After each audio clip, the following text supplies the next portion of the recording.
So when you dive into the world of photography, you get told there are 3 different aspects you need to master to become a good photographer. And those are ISO, aperture, and shutter speed. And these 3 things are very important in order for you to kind of like up your photography game. But there's one key aspect that people don't really talk about, and that's composition. And composition is a weird one because it's not a technical science, it's more subjective, it's more artistic. But I think it's very important to kind of instill this kind of thinking into new photographers as they're coming up. My theory is that if you were to tell 3 different photographers to take a picture of the exact same thing, I can probably guarantee you that the 3 different photographers will have 3 different completely compositions for the photo. You can give them all the same camera, all the same lenses, all the same settings, but each of them will have a different composition for whatever they're taking the photo of. And that's just because when we are photographers and when we're kind of expressing our creative vision, we're gonna wanna arrange our photos like slightly differently, which is totally fine. That's what's great about taking photos and being a photographer, is that people see things differently. People will compose photos at different type of photographers. And I think it's very important that we kind of like emphasize that and really express that through our photos. And I think we're kind of doing a disservice to new and upcoming photographers by mainly focusing on those 3 technical aspects and not really introducing the kind of whole artistic and creative side. So take these 2 photos for example. One I took and one was taken by my brother, and he's not a photographer at all. He's just someone I gave a camera to and said take a photo with me.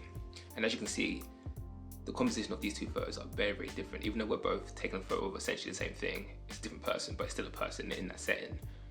As you can see, I kind of thought more about where my subject was placed and where it was placed in relation to everything around him. Whereas my brother was just concerned about making sure that I was actually in the photo. He didn't really care about where I was in the frame. And I think that's the difference. When you do get to photography, you do start to kind of be a bit more thoughtful in terms of where you are placing subjects in the frame and what you want in the frame, what you want outside the frame. And composition isn't all just about your subject, it's more about where your subject is in relation to everything around them. And I think framing your subject is very important to kind of like drawing your eye to whatever's in the photo, but also making sure that you're taking away any distractions or anything that can kind of hinder your photography as well. And don't get me wrong, I'm not saying that composition is the be all and end all. Those 3 aspects I talked about at the start, those are 3 things you do need to have a certain level of understanding to become a good photographer. But I think we need to be spending a lot more time talking about artistic values and composing shots and understanding why one shot may be more aesthetically pleasing to another shot. And I think that comes a lot down to not just like what aperture you're using or the shutter speed, but also comes down to the composition of the photo as well. And I know a lot of photographers will take a photograph and they'll actually recompose in post-processing, which is totally fine. That's kind of like a good workflow in a sense, because it means that when you're out in the field and taking photos, the composition can kind of come at a later stage. You don't have to think about it on the spot. But even if that is the case, at a time they will have to think about the composition of the photo anyway. So I think if we are training ourselves to kind of be a bit more thoughtful in terms of what we're taking photos of and what's in the photo and where our subjects are in that photo and how they're in the photo in relation to everything else, then I think that can only really improve your photography game. You're not gonna have a photo, you're not gonna put a photo out there where there's stuff in the frame that you don't like. Like that, no photographer will do that. Everything in the frame has to be intentional. Everything in the frame you have to want it to be there. And whether you're doing that in the field, out taking photos, or whether doing that in the studio when you're post-processing, you're still gonna have to have that kind of mindset.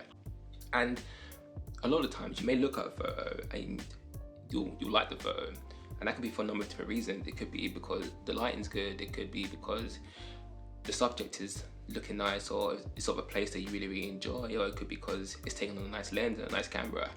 But actually a lot of the time it actually may be due to just the composition of the photo, and it's something that you can't quite put your finger on. There isn't an exact science to it. There isn't something where you can say, oh, this composition looks better than another. The fact of the matter is that it's all subjective, which is totally fine. That's the whole beauty of photography. That's the whole kind of like joy of wanting to take photos, and why there are many hundreds and different photographers out there, each with a different style, but each one great photographers in their own right.